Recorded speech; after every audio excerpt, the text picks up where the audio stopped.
And that is the perfect way to start Tuesdays in the Cellar, with pouring yourself a glass of wine. I think that got on. Anyways, I am Kristen with Papapietro Perry Winery. I am here with Ben.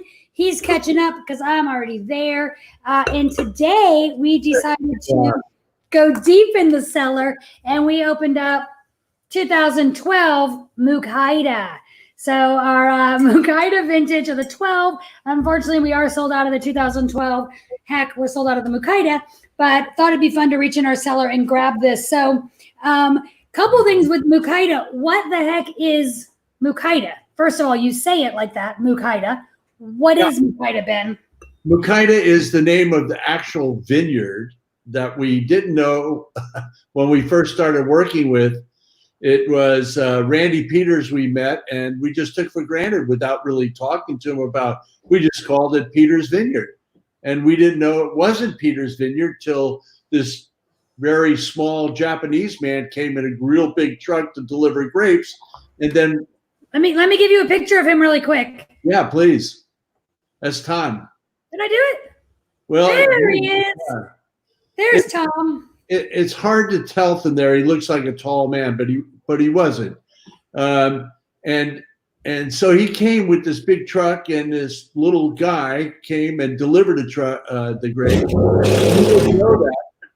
Go tell him to stop. Sorry. They're installing a water heater at my house, and I've had no water for about a week, so I apologize. It's obviously right there. I didn't think it'd be so loud. Keep going, Ben. I'm going to transition myself outside. All right. So anyway, Tom delivered the grapes, and then we started talking to him, and it turned out that he actually owned the vineyard and leased the vineyard out to his son-in-law, Randy Peters. So we got that moving. Wow, you get a good view of your house. No voice, but anyway, so Tom came several different times, and as he got older, he brought his grandson to drive the truck, and he sat in the truck and slept on the way from Sebastopol, which was a very long ride, to deliver our grapes. And so, but he came every delivery. He made every single delivery until 2013. I think Tom passed away in 2013 in his 90s. But it was an apple orchard, and became less valuable in this area, and people started converting their vineyards to grapes. And so a little at a time, they started out in the 80s growing Chardonnay, and then they, over the years, added some Pinot Noir to it. And when we met Randy, the vineyard was just not that old, and they were selling all their grapes for Gallo. And then we started working with them. But the Mukaida, one year, 2004, we couldn't use the equipment at the old winery, so we borrowed a setup kind of like what we use today, and hand sorted it and made it very especially different than all the other wines we were doing. And it was 10 barrels, and so we kept them separate. It was a fluke, really, and kept the 10 barrels separate and wrote Tom on it. So it was Tom's Pinot that he delivered that day. And we kept it separate for a while, and we kept tasting it, and it just blew us away. It was so good. So we decided to do a little homage to Tom, to recognize that he really is the vineyard owner. And so we called it Mukaida, but it should have been Mukaida Block. And the printer put on there Mukaida Vineyard, and the Wine Spectator gave it 95 points. So from that day on in 2004, so today, the Mukaida is the 10 best barrels of the Peters Vineyard. So it was really called Mukaida Vineyard? Previously, you guys just kind of named it Peters for Randy, because you didn't know Tom? We hadn't met Tom, and when we only met Randy, and it was kind of like a cash and carry deal. Right. We really didn't pay too much attention, but as we were just starting out, it turned out to be our very first vineyard designate. So we called it Peter's Vineyard. It wasn't wrong because actually Tom had leased the property to Randy, and he wanted to keep some apples so that some part of the vineyard, some part of the ranch still had apple orchard on it. So Tom loved those apples, and so it was really hard for him to convert to grapes. But he realized that the grapes were selling much better than the apples were, so he leased more of the property out to Randy to grow grapes. And then we met them in 98, started making wine from the vineyard in 99. So. And I think I remember hearing something about Tom commenting to Randy that grapes were so much easier to harvest than apples. And it was such an easier whole thing growing that he was like, why am I working so hard for apples when grapes are just better, which I agree. Well, Tom was quite a guy, and was a very quiet guy. And we had the opportunity to go and eat lunch with him. And he told us some stories, some really hair-raising stories about what it was like in World War II when they actually did time in a camp. And he was an American, and so he spent time there. And then when he came out, he was working in apples, and little at a time bought the properties that there was like 2 or 3 different ranches that he bought pieces of over the years. And so he and his son-in-law would make the ride to San Francisco with their apples and sold them at San Francisco's farmers market, So this particular, the 12, I like to talk a bit about the 12 though. This, so it's 8 years old. It's so it's delicious. 12, it's really showing beautifully. So Ben and I we are using our fancy Pinot glasses for this.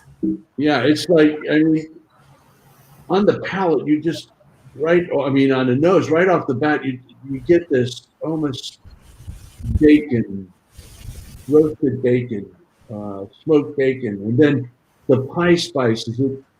It's traditionally known for its cherry fruit and baking spices. The fruit is kind of moved off, and those spices are really, we get some rhubarb. Yolanda and I have been talking. I was getting rosemary. Yeah, it has some herbishness to it that I think as the wine ages, it changes, the fruit changes a bit. But really, we wrote about this. We said this is a very deep and mysterious wine, full layers of and complexity well into the finish. And today it still holds up really, really well. It holds up beautifully. And so I'll show you this cork. This is the cork from the bottle, and you can see it's well stained at the end. No leakage at all around the whole cork. It really held up beautifully. It held up. I've got my cork as well my cork as well. Like I wrote on it. Oh, you can't quite tell. Can you tell? Oh yeah. See, look what my cork says. Ah, yummy. Well, isn't that weird? That's weird. And it's in my handwriting. Oh yeah, we were discussing earlier. Usually if you come to visit us in the tasting room, we pop the cork and we always smell it. Ben said, I can't imagine not smelling the cork. But one of the reasons I heard eons ago was the main reason why the winery name and such is on the cork is in the olden days, prior to, I guess, the laws and rules, when you had the cork in the bottle, people could take the wine out of the bottle, drink that wine, put swill in it, pop that cork back in. You never knew, because they could pop whatever cork they wanted. Now, because there's better laws, of course, but you always know it's our wine because it's our cork. But Ben, why do you smell the cork? Well, for one reason, TCA corked wine would be the first place you'd really notice it. So I know that I've ran into sommeliers and said, they never smell the cork. I don't know. I'm a winemaker. I always smell the cork. So it's a toss-up. But I find that if there's something off in the wine, a TCA problem of being corked, this is the very first place you'll see it. And this is what I do. Especially if it's heavily corked. When you pull, we hate to talk about corked wines in the wineries. Let's be real, but cork is a living, breathing thing. It does happen. Oxygen does get into some bottles. There's a small percentage of wine that is simply just going to be corked. And by the way, if that happens, shoot me an email. Let us know, because we actually do keep track of that information, because we need to know that for ourselves. But for one of the first things, if you pull it out and you get that wet cardboard smell, chances are your smell in the glass is going to be off as well. It doesn't mean it's bad, but it's a definitely good first clue. Taste the wine. Always taste the wine first. If you like it, then it's good. Anyway, this is good. These are very, very high quality corks, and so we're very confident that the cork seals that we use are very, very good. So we pay the extra amount for those, really. And then I'll show you the other thing that really makes a big difference is the glass. So I'll show you our regular tasting glass. This is the sommelier special. And this, you can put your whole head into it, or a whole bottle of wine. These can't. That's another video. There's room left over in this glass. So you have the sommelier special. What's that? That's the sommelier special? Yes. Sommelier special? I can never say that. And so my glass is supposedly more suited for an Oregon Pinot, because mine just goes up. Ben's is a little fancier. Yours goes up and out a little bit more. Well, it really directs the nose of the wine right to the nose, and that's where you'd like to have it. So you say. Anyway, it's a great glass to talk about, and any glass that's made for Pinot you should use. I mean, it makes that wine that much more special. Somebody asked me about drinking out of the little Italian glasses. Hey, that's fine. They've been doing it for 1,000 years, drinking wine out of those little glasses. But we know now that they've refined the glass itself to really heighten the experience of tasting a wine, a valuable wine. You know, you can drink plunk out of here, I guess, and would make it better. But we did a Riedel seminar in the beginning of March at the winery. We've done a couple others. If anyone ever gets a chance to go to one, they're amazing. They do spoil you, and they do really make you want to drink out of your specific varietal stemware. But if it's good wine, chances are it's going to taste good in almost any vessel. But drinking it out of the varietal specific just makes it that much better. Yeah. And this is drinking really good. Really, really good. This is a delicious wine. Yeah, I'm very excited to be able to open this up on afternoon in the middle of the week. It's great. And so we'll enjoy this for the rest of the evening. I have to watch my daughter, Simone, though. She'll sneak it while I'm not looking. But. I think she already has. I heard her voice earlier. Yeah, no, they got to. So what are you having for dinner tonight, since you're drinking the Mokaida? Tonight, we're still tossed. We may go out to dinner tonight. So, I mean, well, you know, maybe. Go out for pickup? Yeah. We did that for lunch. Simone's calling you a liar.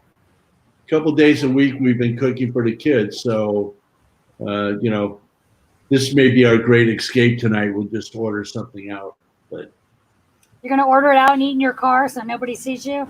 No, we'll bring it back here. We'll send Simone to do the pickup. I can't wait till my son has a driver's license and he can go get stuff. He couldn't get it because of this whole virus thing, but whatever. So do you have a favorite year for the Mokaida? Well, the four is near and dear to me, because I think we really came onto the scene with the 2004. That's your first year. Yeah, the first year with the Mokaida. And that was the one that got the highest score so far, as 95 points from the Wine Spectator's a world-class wine. This always does very well for us. We don't always submit the Mokaida, do we? No, there's really no reason to. And the reason I apologize for all the traffic if anybody can hear that. The reason there is no need is because as part of the wine club of the Papapietro Perry, we have a Mokaida allocation. We make about 200 to 225 cases a year of the Mokaida, and that's it. So that's very small, 8-9 barrels. And the Mokaida, because it's so small, It is offered as a wine club exclusive. We used to do it where we would send out an email releasing it to club members, but then we had people who said, I didn't get my email today or whatnot, and people would be upset. So we started a guarantee allocation. You can guarantee 3 bottles, 6 bottles, 12 bottles, or 3 magnums or 1 magnum, and we'll put that aside for you. The 18 Mukaida is being released next month. So we just tasted that a few weeks ago so we could write the tasting notes, those tough days at work we have. But yeah, that's coming up next month. If you're a wine club member and you get Mukaida, something good's happening in June, which will be a lot of fun. But this is the 12, came out a long time ago. I don't believe we even have any left for library purchase because I can't steal all your wine back.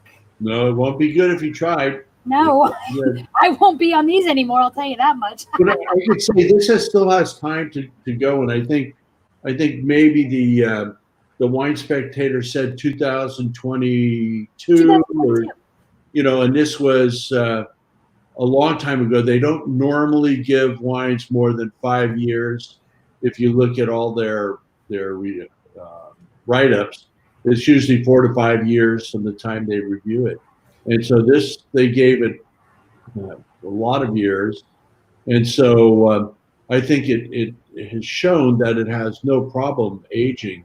I think this is good for 3-4 more years without. I'm going to say this is nowhere near its prime. You're still getting some bright fruit on here.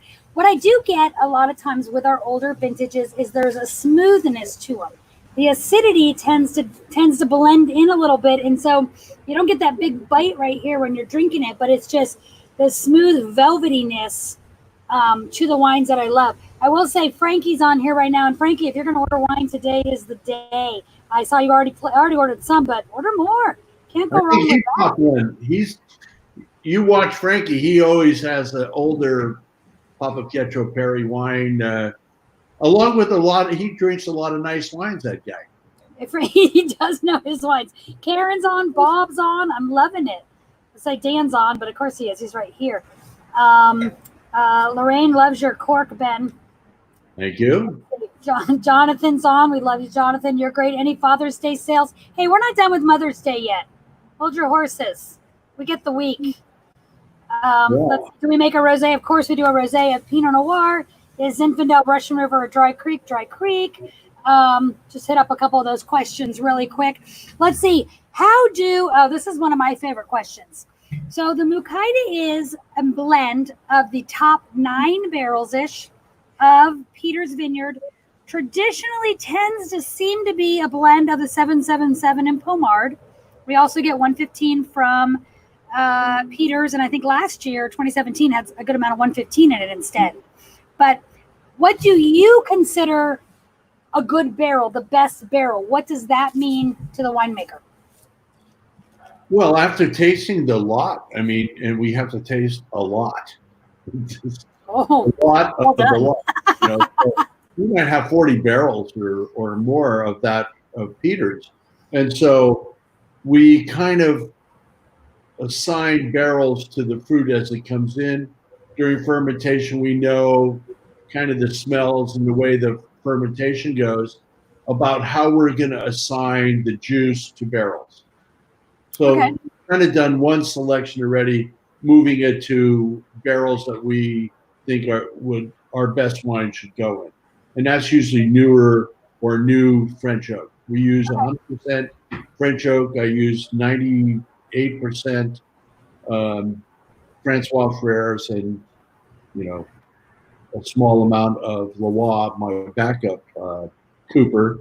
We pick the best barrels and we kind of mark those. And then we have an idea of what those best barrels are. And so what we do is we take a blend of all those. Some of them have one clone in them, some have the other clone in, or all 3 clones. We get 3 clones from Peter's Vineyard. And so we're tasting all the time, and we start our blending trials where we finished last year. Wherever we ended up last year as our wine of the year for Mukaida is the blend we'll start out with. and then we'll go and do lots of different samples of adding this, that, and the other into it of the three clones. But we already know after tasting these wines what clones are really singing. And so it's not always the same. It's definitely never the same. But one year, I think the first year we ever made the 60, what was it, in 2004 was 100% 777 clone. Oh, I didn't know that. Yeah, so that came in one day, and it was all done in one day and kept separate. That's why we kept that separate. Oh, that's right. Yeah, that makes sense. Right. So then after that, we kind of just decided, since now we have to produce it every year, that's the very first wine we make in the lineup. So we have the best of the best to choose from in that vineyard. So it's hey, look, it's subjective, and it is definitely different than the Peters. So we give it a little bit more newer oak treatment, maybe in the vineyard designate, maybe 50% new oak and 50% 1 and 2, and that's a rough.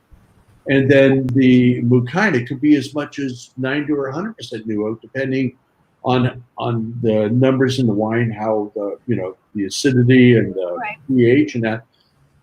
So the average is about 80% new oak on it. So it has a fair amount of new oak tannins in there.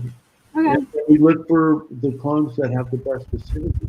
So it's a decision that we've been making, the three of us, my assistant winemaker and cellar master, the three of us put our heads together, and we have a few people that after we make what we think is the right blend, we invite them in and give them the lineup and let them taste through to see if they can pick out our handiwork.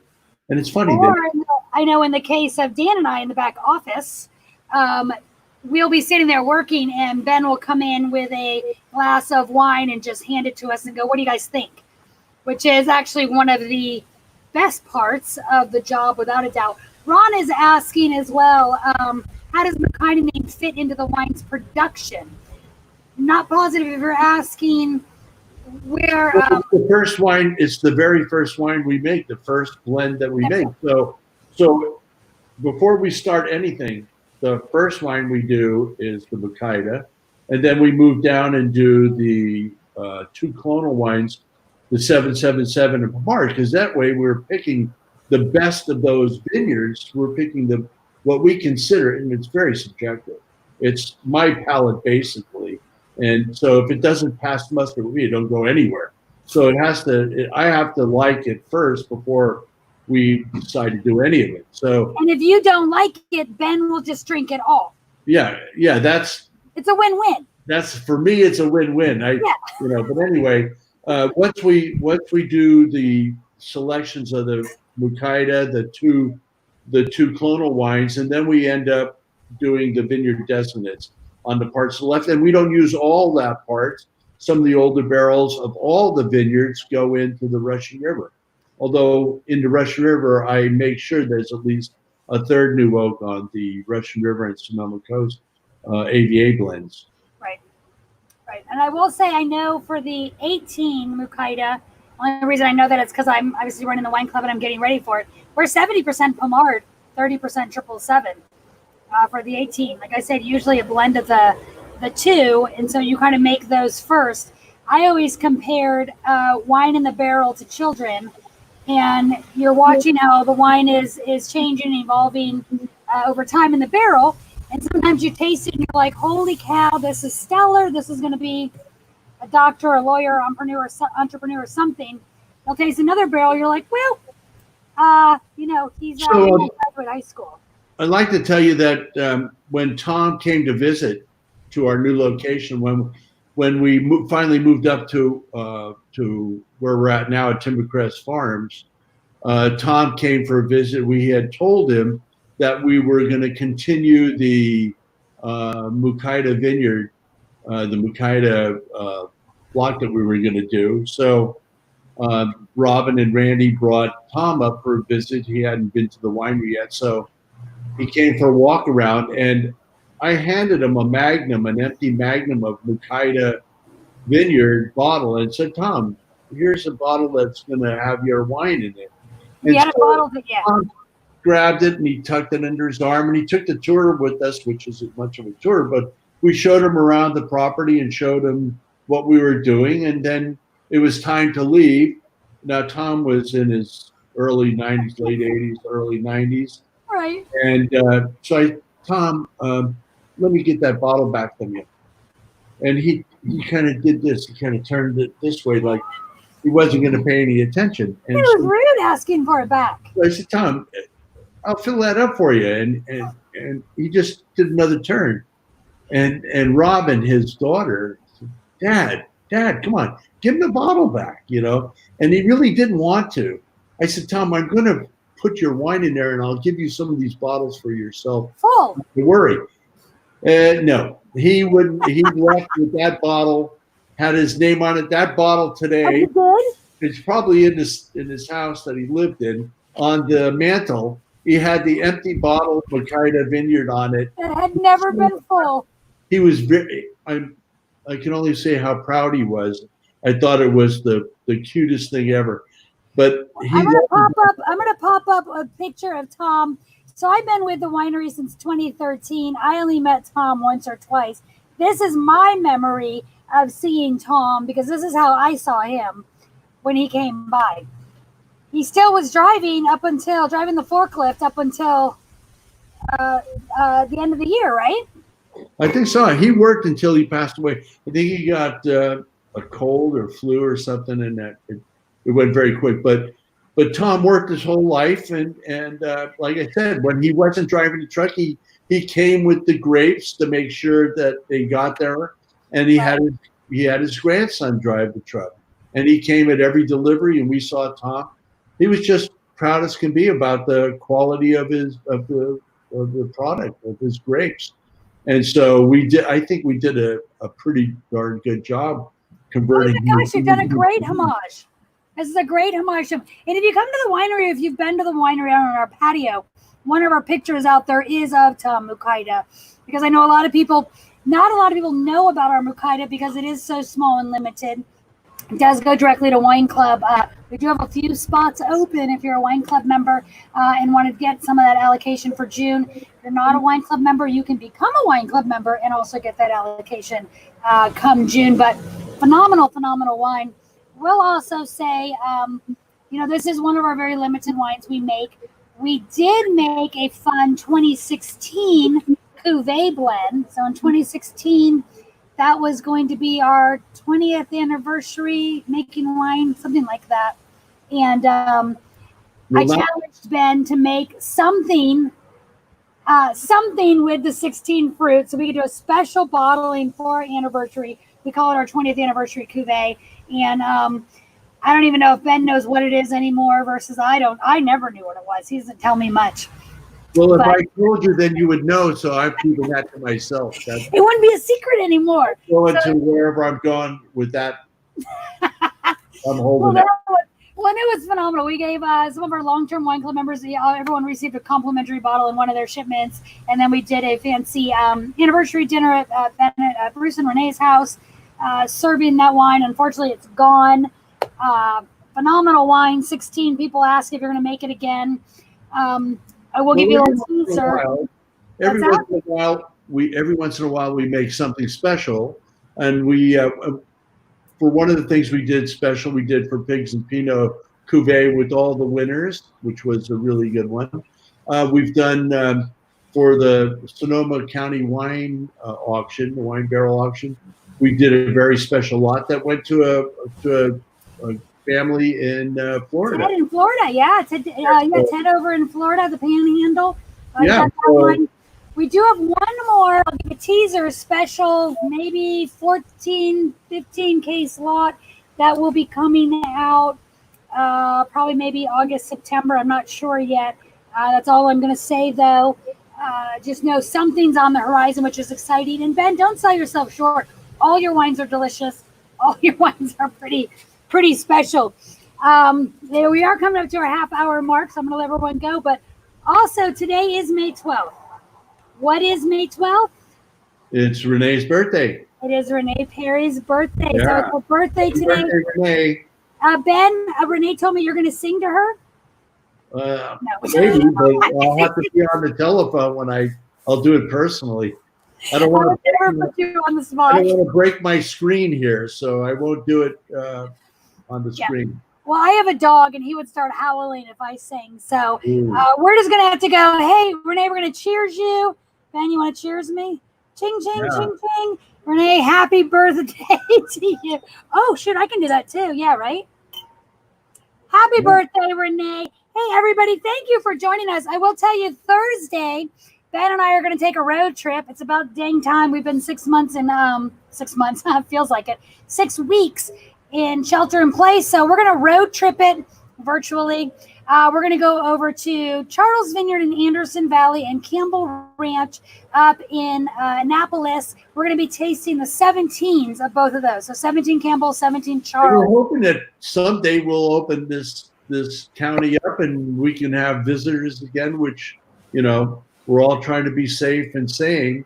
And hopefully we'll be able to have people visit us. We'd love to see everybody again. And, and also when you do come visit, remind us that you hung out with us on these virtual tastings, because we love it. And we love that you guys are tuning in and you guys are watching. And, any questions anybody has, feel free to shoot us emails, give us phone calls, ask us ahead of time. We're happy to answer any questions. But until then, till Thursday, actually, Ben, I'll see you then. Cheers. Yeah, cheers.